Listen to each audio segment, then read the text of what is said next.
মাগুরার আদালত প্রাঙ্গণ থেকে আরও জানাতে সহকর্মী ফয়সাল পারভেজ তিনি সরাসরি জানাবেন আমাদেরকে বিস্তারিত। ফয়সাল, আমরা জানি যে একটু আগে শিশু আসিয়া ধর্ষণ হত্যা মামলার রায় দিয়েছে, এ ব্যাপারে বিস্তারিত আমাদের জানাবেন। এখন দাঁড়িয়ে আছি সেই আদালত প্রাঙ্গণে, মাগুরা দায়রা জজ আদালত প্রাঙ্গণে। রায় ঘোষণা হয়েছে ঠিক 20-25 মিনিট আগে, এবং আদালতের যে রায় সেটি আপনাদেরকে জানিয়ে রাখি যে এখানে এই মামলায় কিন্তু 4 জন আসামি থাকে, যেটি শিশুটির বড় বোনের শ্বশুর, শাশুড়ি এবং তাদের 2 ছেলে। অর্থাৎ এইখানে 4 আসামির ভিতরে প্রধান আসামি বলা হচ্ছিল হিটু শেখের বিরুদ্ধে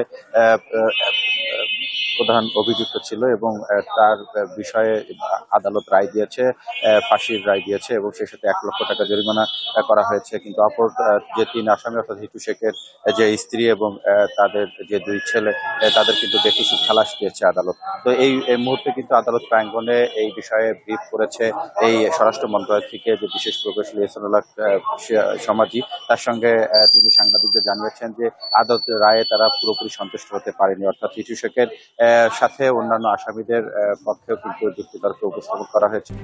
RICL TMX, যুগের পর যুগ স্থাপনা থাকে মজবুত এবং দলিলাদি প্রমাণ হয়েছে যে তারা এই মামলায় কিন্তু দোষী ছিলেন।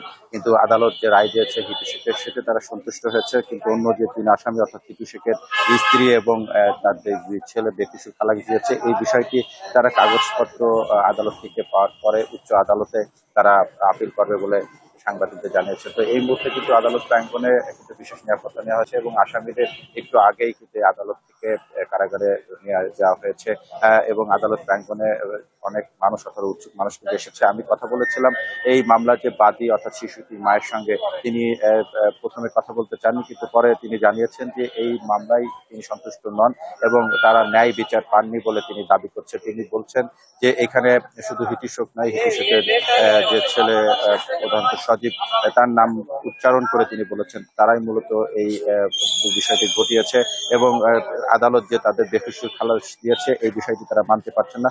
অনেকটাই তারা ক্ষোভ প্রকাশ করে বলেছেন এই শিশুটির মা যে এই মামলায় তারা সন্তুষ্ট হতে পারেননি, কারণ তারা যতদূর জানতে পেরেছেন আইনজীবীর মাধ্যমে যে সাক্ষ্য প্রমাণ সবকিছুই প্রমাণিত হওয়ার পরেও এই মামলার যে আসামি রয়েছে হিটু শেখ বাদে তাদের কিভাবে খালাস হয় এই বিষয়টি তারা শঙ্কা প্রকাশ করেছেন। তাদের আশা যে আদালত থেকে তারা এইখান থেকে রায় সন্তুষ্ট না হলেও আইনজীবীর মাধ্যমে উচ্চ আদালতে তারা খুব শীঘ্রই আপিল করবে, এবং তারা ন্যায় বিচার এখনো প্রত্যাশা করছেন। তো এই ছিল মাগুরা দায়রা এবং জজ আদালত থেকে আসিয়া ঘটনার রায় নিয়ে সর্বশেষ। ফয়সাল, ধন্যবাদ আমাদের সাথে যুক্ত হওয়ার জন্য।